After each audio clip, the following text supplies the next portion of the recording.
My guest today is Drew Miller. Drew, how you doing? Very well. What do you do? I make Windows software for GitHub. You work for GitHub? Yep. Cool. That's a cool company, right? That's what I hear. I'm pretty darn happy. No, that's an important thing. Yeah. What's going on at GitHub? Oh, there's so much going on in GitHub. We, I work on the GitHub for Windows client. One of our goals with that is to make Git much more approachable in GitHub for people who don't have as much experience with Git. But in general, with the site all up, there's so much going on. We recently released two-factor authentication, which was huge. Security is a big deal, and we're constantly iterating and improving on the site, making it a better experience. That is cool. The Windows integration is cool because I think Visual Studio developers were slow to adopt Git, and now it's the new hotness. And they're still a little behind, but it's rapid growth. I'm so excited to see more and more Windows developers using Git. I'm biased, but I think it's a great tool, and GitHub makes it that much better. So that's kind of my mission, is to keep adding tools and to educating and to teaching people so that they find the goodness that's already there. Cool. You're passionate about testing, are you not? I am. Before working at GitHub, I worked at Microsoft. I was a tester and then later a test manager for the ASP.NET team, specifically working on ASP.NET MVC. I made the switch to test after many years as a developer because of that passion. Kind of a mix of being frustrated with how people tested stuff and the exchange between developer and tester and the flaws and kind of costs of that exchange on the one hand, and on the other, just in general, I'm a big believer about all developers implicitly test, at least, as the part of making software, and I want people to do that better. If you're going to be doing it anyway, let's help you do it better. Yeah. So you're preaching to the choir a lot here. I'm a big believer that good testing is essential to software quality, and in the long run, it's way cheaper than just seat of the pants things that I was doing for years. Yeah. But we were having a conversation earlier where you were saying things that made me think a little bit. That some of the things that I think about testing are different than what you're thinking about. Sure. So it's funny, and I talk to developers about testing a lot. It's just something I seek out. And one of the first things I have to do almost every time is establish that we're talking about the same thing, and often we're not. When I first started developing software, developers didn't really think about testing. This was even before TDD and unit testing had really come up and become a popular thing, and so they thought of testing as something other people do.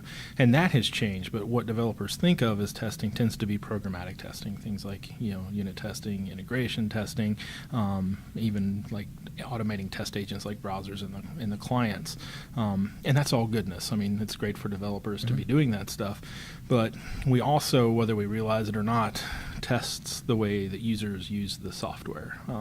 As you're finishing up a feature, you have no choice but to occasionally, if you're in Visual Studio, hit F5 and see that things run, or use that form a little bit to see that it works.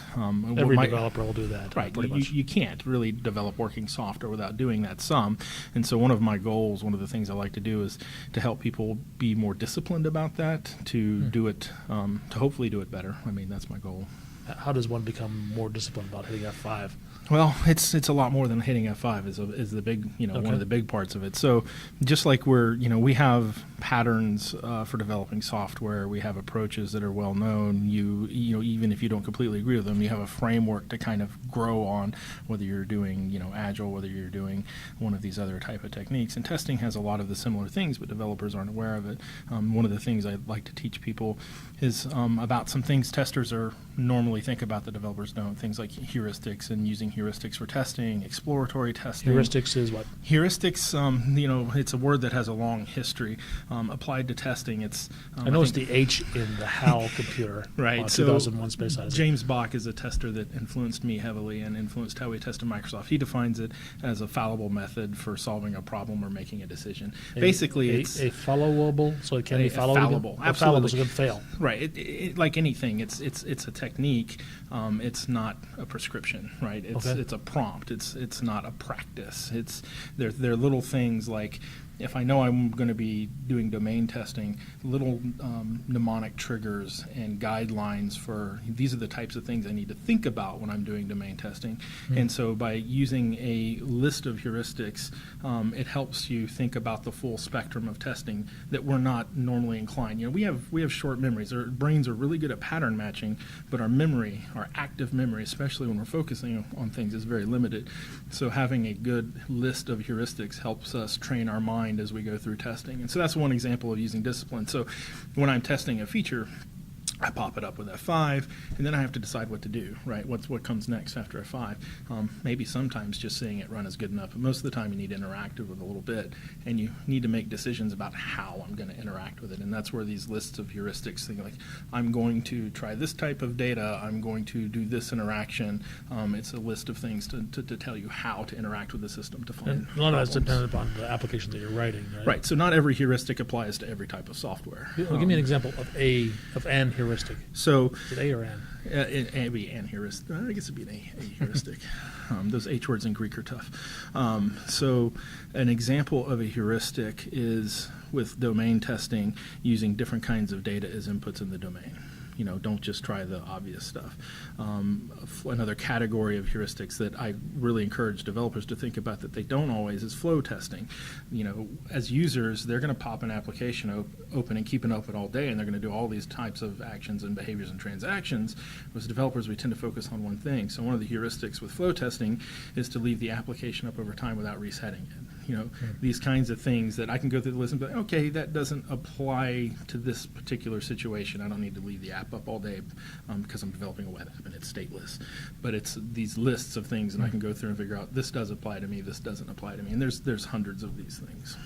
Okay.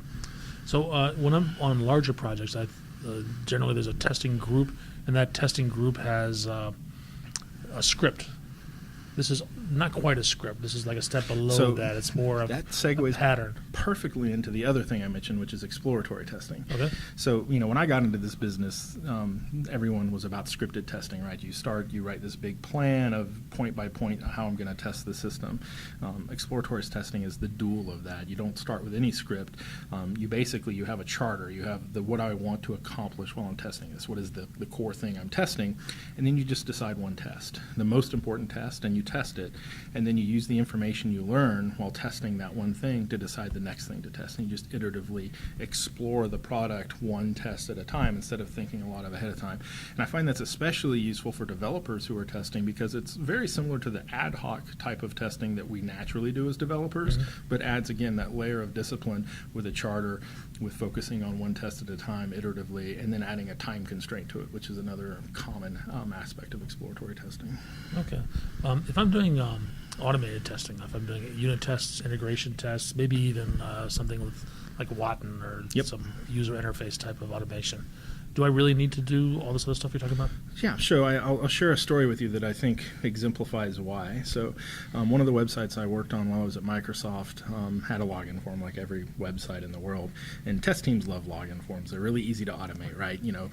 I have a case where I put good stuff in and it goes to a new page, and I have a case where I put bad stuff in and it shows me an error message. Really, really easy to automate. And so, we shipped, and then we got a bunch of reports, and we automated it. We got a bunch of reports that login form was failing.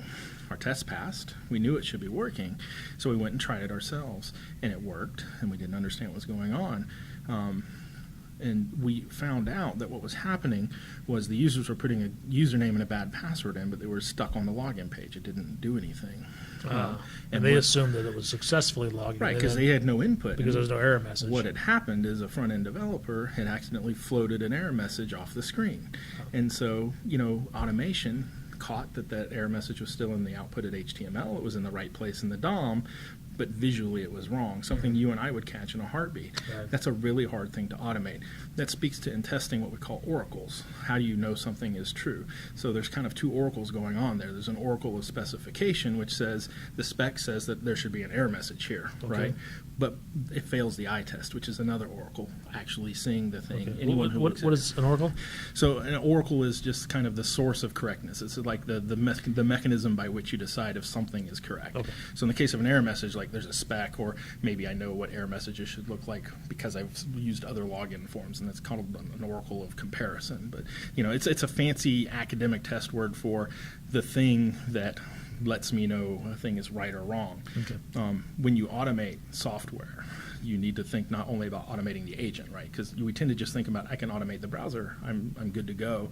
You're also implicitly automating these oracles. Some are easy, some are hard, and that's something you have to think about when you automate. I see. Okay.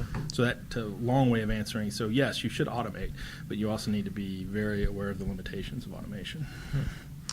What else? What else? So that's kind of actually two of the three lessons that there's three what's the third one? concrete. Huh? That was the third one. Yeah, so the three concrete things I try to get developers to do is, one, use heuristics, and there's a whole model I share with them that James Bach wrote, and we've customized it over the years. The second is exploratory testing. The third one is using brainstorming and checklists. So like when you're done with a feature and it's time to ship it or hand it off to the test team or whatever, you're trying to decide whether or not it's done. You just brainstorm, looking at it at a high level, the things you want to test. Not really specific test cases, but things like, does the validation work? Does login work at a high level? And using checklists. Like I was saying earlier, the mind can really only focus on four things when you're remember four things when you're focused on a task. So by using checklists and by brainstorming ahead of time, it lets you have a kind of a safety net to come back up to as you test without missing things. The other, that's the kind of the checklist part of it. The brainstorming part is important because when we make software, it's all about going from lots of narrow things to a whole, right? So we're taking little chunks, feature at a time, a unit at a time, over lots of iterations, and we're building a whole through that process. Testing is the exact opposite. We start with the whole, and we're constantly drilling down to the narrow and then having to come back up, drill down to a narrow specific thing and coming back up. Every time you do that, you're kind of channeling your brain into the specific, and it gets harder and harder to look at the whole. By brainstorming before we do that, we have a better picture of the whole to come back up to. So that's the third technique I encourage people to do.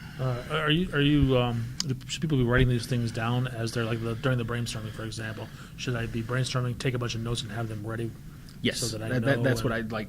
Keep a checklist. Okay. Like with GitHub, when I first started working at GitHub, when we did pull requests, we would have kind of this, we intended to test it, but we didn't record that anymore, and so a lot of times that testing didn't happen very well. We started putting directly in the pull request the checklist of things to test, like a mini test plan, a high-level test plan with each pull request, and it made a huge difference. Where the quality came up, everyone became invested in testing. It happened before the code went into master instead of after it went into master. And it's not just on GitHub. You can do something similar on any good ALM system, but attaching that checklist to the agent of change, whether it's code review or pull request or whatever, has a lot of value. Okay. Anything we haven't talked about that we should?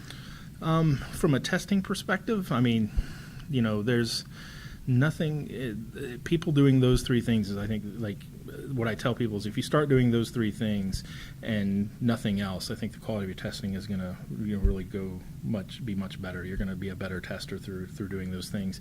I encourage people to explore exploratory testing beyond that, kind of learn more about it. There's great books on it.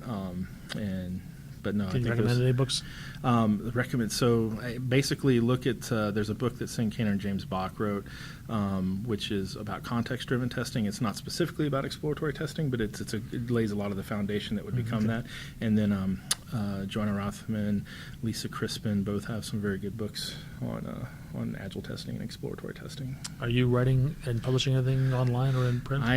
My family's too big to do that. I have 5 kids. The Kids? The thought of trying to so far every year it comes up and people have asked me to, and it's just not the right time yet. Okay, fair enough. All right, Drew, thanks so much. Thank you.